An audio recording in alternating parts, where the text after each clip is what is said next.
వాస్తవానికి ఒప్పుకొని తప్పు చేసినాము అన్నాడు. ఏదో క్షణికావేశంలో పోయినామో, ఏదో తొందరపాటు ఆశలు పెడితే పోయినామో, పొరపాటు చేసామని చెప్పి నియోజకవర్గ ప్రజల ముందర ఒప్పుకొని ఆడ కొనసాగదలుచుకుంటే రాజీనామాలు చేయాలి. లేదనుకుంటే వచ్చి ఆ ముచ్చట కేసీఆర్ కాడ పెట్టుకోవాలి ఈ పిటిషన్.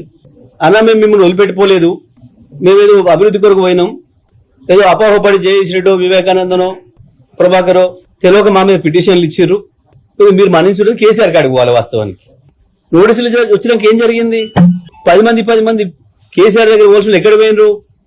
రేవంత్ రెడ్డి ఇంటికి పోయినారు. రేవంత్ రెడ్డి ఇంట్లో సమాలోచనలు జరుగుతున్నాయి గంటల తరబడని మీ మీడియా ద్వారానే చూసినాం. రేవంత్ రెడ్డి మీకు భరోసా ఇస్తున్నా, మీ భవిష్యత్తుకు నాది హామీ అని అన్నట్టుగా కూడా తెల్లారి పేపర్లలో చూసినాం, టీవీలలో కూడా చూసినాం. ఇది కూడా అబద్ధమేనా? ఇంతమంది టీవీలలో అపోహపడుతున్నారు, బీఆర్ఎస్ కార్యకర్తలు అపోహపడుతున్నారు, మేము అపోహపడుతున్నాం. మీరు చేసింది ఏది కూడా పొరపాటు కాదా? మీరు ఎన్ని చేసినా తప్పించుకోలేరు. తప్పకుండా దొరికిపోయిన దొంగలు మీరు, అందులో సందేహం ఏం లేదు. సరే, ముఖ్యమంత్రి మూటలతో దొరికి తప్పించుకొని తిరుగుతలేడా, మేము మాత్రం ఎందుకు తిరగలేమని అనుకుంటున్నారేమో మీరు.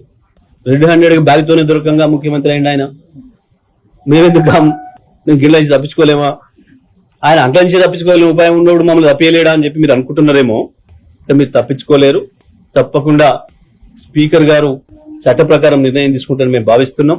ఎందుకంటే ఈ చట్టం కూడా వాళ్ళు తెచ్చిందే, పార్టీ ఫిరాయింపుల నిరోధక చట్టం కూడా వారు తెచ్చిందే.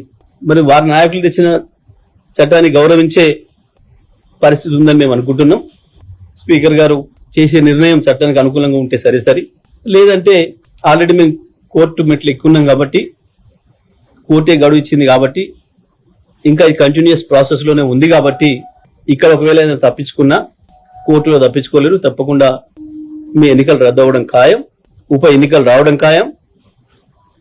దాంట్లో ప్రజలు మిమ్మల్ని శాశ్వతంగా రాజకీయాల నుంచి దూరం అయ్యేంత పద్ధతిలో తీర్పులు ఇవ్వడం కూడా ఖాయం. అటువంటి నిర్ణయాన్ని ప్రజలు కూడా వెలిబుచ్చడం ఖాయం. ఎన్నికల్లో మీకు బుద్ధి చెప్పి ఓటమితో ఆ పరిస్థితి ఉంటుంది.